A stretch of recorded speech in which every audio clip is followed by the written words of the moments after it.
बाबर आजम को चाहिए कि अपना बैग पैक करें और चलते बने। ये हमने नहीं बोला है, बिल्कुल नहीं बोला है। आप फिर मेरे पे चढ़ाई कर देंगे, हम नहीं बोल रहे हैं। ये ऑस्ट्रेलिया का सबसे सक्सेसफुल कैप्टन रिकी पॉन्टिंग, ये वो बोल रहा है।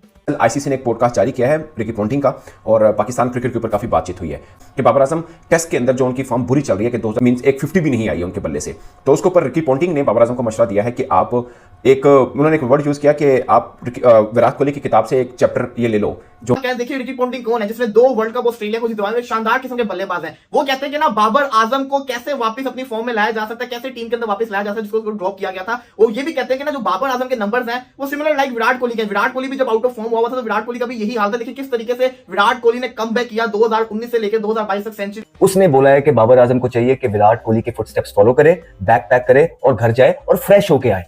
अब आप ये कह दें कि हमने रिकी पॉन्टिंग को बोला है कि हे बड़ी पॉन्टिंग व्हाट्सअप यार जरा कम करी, जरा बाबर आजम के बारे में जरा बयान दे दें। हाँ दे दी, तेरी मेहरबानी। नहीं नहीं भाई, हमने फोन नहीं किया।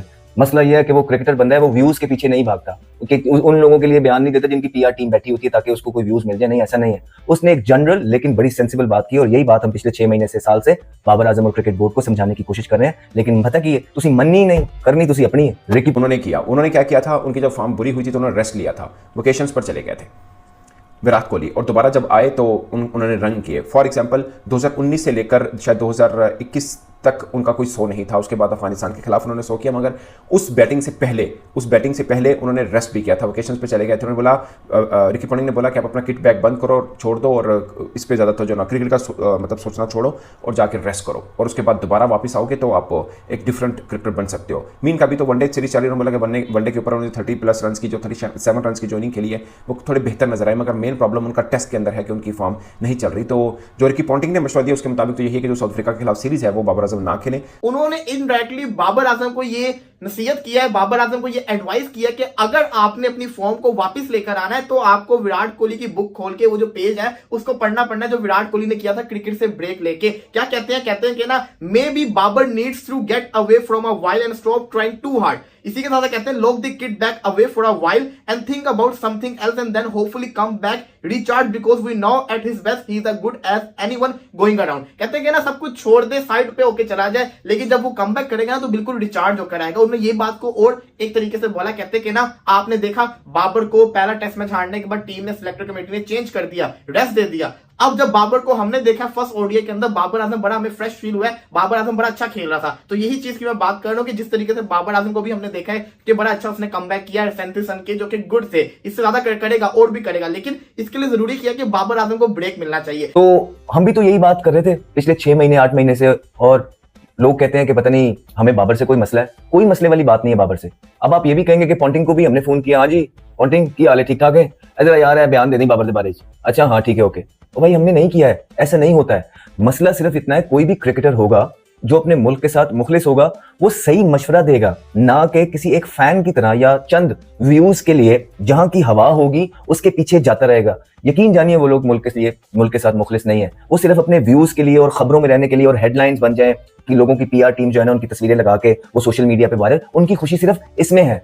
हम ये चाहते हैं कि मुल्क का फायदा हो। अब आप सारी चीजें देखें, बाबर आजम की परफॉर्मेंसेस हम सबको पता है नीचे है, हर एक चीज है, लेकिन बाबर आजम ने पास्ट के अंदर जबरदस्त परफॉर्मेंसेस भी दी हुई है, स्पेशली ओडीआई के अंदर। और जिस तरह की ये इनिंग कल खेल रहे थे, कल के परसों के गालिबन मैच के अंदर, उनकी फीट मूवमेंट्स अच्छी चल रही थी, वो बॉल पे फास्ट बॉलर्स पे चढ़ के खेल रहे थे, उनकी रनिंग बिटवीन द विकेट्स, उनकी कॉलिंग अच्छा लग रहा था, कॉन्फिडेंट लग रहे थे। लेकिन in the end of the day हुआ क्या, 37 स्कोर बनाए। उस 37 स्कोर पे भी हमने तारीफ की कि यार चलो कोई बात नहीं, मुल्क का नंबर 1 बैट्समैन है इस फॉर्मेट में, जिस भी टीम के खिलाफ परफॉर्मेंसेज आपने की हैं, एटलीस्ट आपने कंसिस्टेंटली इस फॉर्मेट में परफॉर्मेंसेज की, हमने आपको मोटिवेट रखा कि हाँ कोई गल नहीं, हो जाता, खैर है। आपको याद होगा 2021 में जब विराट कोहली आए हैं तो उसके बाद उन्होंने ठीक ठाक रन किए। 2022 के अंदर जबरदस्त किस्म के उन्होंने इनिंग खेली थी मेलबर्न के अंदर, और एकदम डिफरेंट नहीं कह सकते, मतलब पुराने वाले विराट कोहली बनकर सामने आए थे। फिर 2023 वर्ल्ड कप के अंदर वो 765 रन उन्होंने किए थे और man of the tournament, better of the tournament वो करार पाए थे वर्ल्ड कप की अगर हम बात करें तो विराट कोहली का बेसिकली फार्मूला यही था कि उनका बल्ले से जब रन नहीं बन रहे थे तो उन्होंने वेकेशंस की थी, रेस्ट किया था, पर्सनल रीजन करार देकर। और अब रिकी पॉन्टिंग बाबर आजम को ये मशवरा दे रहे हैं कि आप भी ये कीजिए,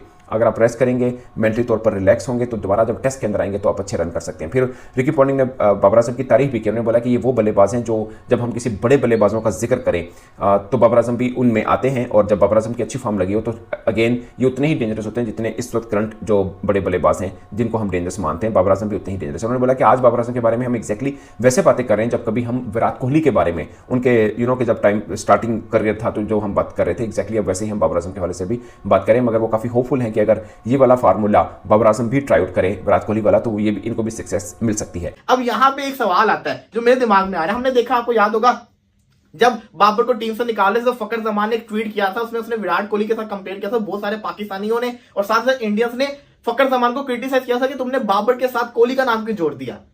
हालांकि फकर जमान ने उस वक्त विराट कोहली की कोई इंसल्ट नहीं की थी, उसने कंपेयर किया था। उसने बताया था कि जिस तरीके से बीसीसीआई ने कोहली को सपोर्ट किया, पीसीबी भी बाबर को सपोर्ट करे। उसने कंपेयर नहीं किया था, उसने बताया था दो बोर्ड अपने प्लेयर्स को कैसे, अपने आइकॉनिक प्लेयर्स को कैसे लेके चलते हैं। सिमिलरली रिकी पॉन्टिंग की अगर मैं बात करूं तो उन्होंने भी बाबर आजम की बात करते हुए विराट कोहली का नाम क्यों लेकर आए, क्योंकि उनको पता है कि बाबर और विराट कोहली जो है वो एक टाइप के प्लेयर है, प्लेयर एक टाइप के, लेकिन विराट कोहली ने बहुत कुछ अचीव किया हुआ है, बाबर ने अभी तक वो अचीव नहीं किया हुआ। हम कंपेयर नहीं कर रहे हैं, बात कर रहे हैं एक टाइप के प्लेयर है जो कि वन डाउन पे खेलते हैं, टीम की इनिंग्स को बिल्डअप करते हैं, टीम की बैकबोन है। सिमिलरली अगर देखें विराट कोहली ने बड़ी मैच विनिंग नॉक्स खेली, बाबर ने नहीं खेली हुई, लेकिन कहने का मकसद यह है कि उन्होंने विराट कोहली का नाम लिया ना, उन्होंने बताया कि विराट कोहली भी बैट फेस आया था, उन्होंने कैसे किया। हालांकि बड़े सारे क्रिकेटर्स में बैट फेस आया, उन्होंने विराट कोहली की एग्जांपल दी। विराट कोहली की एग्जांपल देने का मकसद ये होता है कि विराट कोहली की जब आप एग्जांपल देते हो ना तो आपका ये पूरी दुनिया विराट कोहली को फॉलो करती है। लेकिन क्या आपको खुद लगता है बाबर आजम को कि इतनी इन्वेस्टमेंट के बाद एज ए सीनियर प्लेयर मुल्क को आपसे 37 रन की इनिंग चाहिए या 137 रन की इनिंग चाहिए? ये खुद वो अपने आप को भी उनको पता होगा कि 137 रन की इनिंग चाहिए, मैच विनिंग इनिंग चाहिए। लेकिन क्योंकि पीछे पास्ट के अंदर परफॉर्मेंसेस इतनी नीचे हैं, T20 के अंदर हमने देखा वर्ल्ड कप में एक हुआ, क्वालिफाई भी नहीं कर पाए। उससे पहले भी सारा ये T20 में सहवाग ने बात की, माइकल वॉन, हम भी वही बात करते रहे कि दुनिया से एक स्टेप पीछे रह गए। T20 के अंदर दुनिया आगे की तरफ चली गई है। फिर टेस्ट के अंदर भी आप देखें 35-37 करके आउट होते रहे, फोकस लूज कर जाते हैं, फिटनेस का प्रॉब्लम नजर आया जिसकी वजह से इंसान जब सेट होकर आउट होता है तो यही वजूहत निकलती हैं और 15-20 इनिंगें हो गई, उसमें भी परफॉर्मेंस नहीं। लेकिन वनडे क्रिकेट में आपकी परफॉर्मेंसेस है, आपने परफॉर्मेंसेस की नहीं है और आपको मशवरा एक यही देगा, क्योंकि आपका नाम अभी चल रहा है, बाबर आजम का टीम के अंदर है और वो टूर्नामेंट खेल रहे हैं। आपने इन वीडियो से या जो रिकी पॉन्टिंग ने कहा है ये अभी के लिए दूर रहना है। आप ओडीआईज खेल लीजिए, उसके बाद आप ये वीडियो देख लीजिए, अपने बड़ों के साथ डिस्कस कर लीजिए T20 सीरीज के अंदर कि आपने करना क्या है, किस तरह आपने वे फॉरवर्ड अपना तलाश करना है ताकि उसमें आपका सबसे पहले फायदा हो। उसके बाद मुल्क का भी तो उसी में फायदा ना, जब आप अच्छी फॉर्म के अंदर होंगे। तो हमने तो दोनों, हमारी तो विन विन सिचुएशन ही इसी में है कि बाबर आजम भी अच्छी फॉर्म के अंदर वापस आए, फिट वापस आए, मेंटली फ्रेश वापस आए और आके वो मुल्क को मैचेस जितवाएं। तो ये है विन विन सिचुएशन। नमस्कार दोस्तों, जय हिंद। दोस्तों आपने वीडियो देखा होगा, वीडियो में किस प्रकार से पाकिस्तान मीडिया काफ़ी हैरान नजर आ रहा है रिकी पॉन्टिंग की बातें सुनकर के। दोस्तों आपको बता दें कि बाबर आजम के खराब फॉर्म को चलते रिकी पॉन्टिंग ने उन्हें आराम करने की सलाह दी है। दोस्तों आपको बता दें कि ऑस्ट्रेलिया के महान क्रिकेटर रिकी पॉन्टिंग ने पाकिस्तान के बल्लेबाज बाबर आजम को फॉर्म में वापसी करने के लिए विराट कोहली द्वारा अपनाए गए तरीके का इस्तेमाल करने का सुझाव दिया है। बाबर खराब फॉर्म के चल रहे हैं और उन्हें हाल ही में इंग्लैंड के खिलाफ सीरीज में पहले टेस्ट के बाद चयनकर्ताओं ने आराम दिया था।